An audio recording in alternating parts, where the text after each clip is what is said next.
All right, a popular rapper now taking legal action after claiming he paid big money for a presidential pardon that he never received. According to TMZ, Boosie, whose legal name is Torrance Hatch, says that he struck a deal with a pair of D.C. lobbyists to secure a pardon from President Trump. But the White House denies ever speaking with the duo.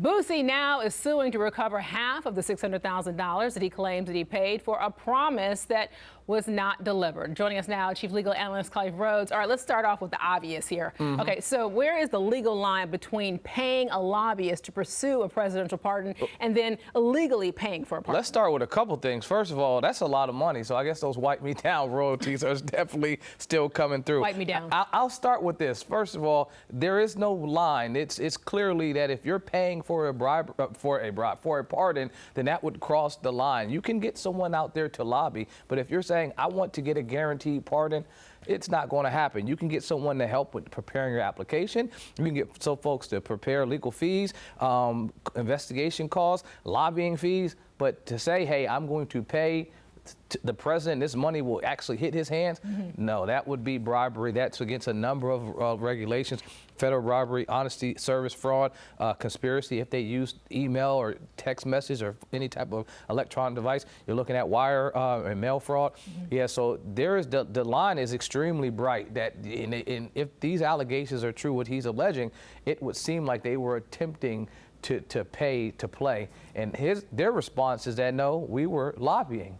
So I'm not sure what's going on right now, but I think this case will work its way through the court system at some point. All right, let me ask you though, if Boosie really genuinely believed that he was paying for a guaranteed pardon, so not just advocacy, but could that belief then hurt his own legal position, or is it simply a contract dispute that is services that weren't rendered? Yeah, I mean, it could actually open him up to criminality himself. If he believed that I was paying for a legitimate pardon, that this money equaled guaranteed pardon, yeah, that could include him in some type of conspiracy. I mean, this reminds me of the 2020 investigation by the Department of Justice when they brought this in, and they said a couple of things, that there was an allegation of a pay to play for presidential pardons, and when you look at how they got it, it wasn't based on someone saying, look, we were contacted about this. Right. They got into these phones, they saw that there were a number of emails and communications between individuals making the allegations that they could purchase and pay for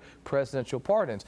This was, again, during 2020 timeframe, and so this isn't the first time this allegation of paying to get a pardon has been out there. This is just the first time we're hearing about it regarding this rapper. All right, so if Boosie was your client, and he now says, hey, I want $300,000 back of the $600,000, you know, how are you telling him to be very careful with this? Because just as you said, the wording as to what's getting out, as to what you believed and what might have actually happened. I would 100% say, let me handle it. That's the first thing I'd say, like, you hire an attorney so that I can do the talking and you don't put yourself in a position now where you're getting some type of criminal charge coming after you, after your statements, because anything you say may be an admission to some type of guilt. So I would say, if it's a true contract dispute, that you hired these folks and you believe that they were lobbying on your behalf, and there's language in your contract that says you get a percentage of it back if they're unsuccessful in their lobbying efforts, let me handle that in the breach of contract case in the court. If you're attempting to handle this in the court of public opinion,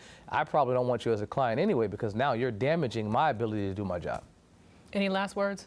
Right here, I mean, to know that you can believe that there are folks that are out there thinking that they can pay for a pardon, but this process, again, the president has a wide ability to grant pardons, but there is no ability to take payment for pardons. Khalifa Rhodes, very well said. Thank you so much. Queen City News Plus. Just search Queen City News on your smart TV's app store.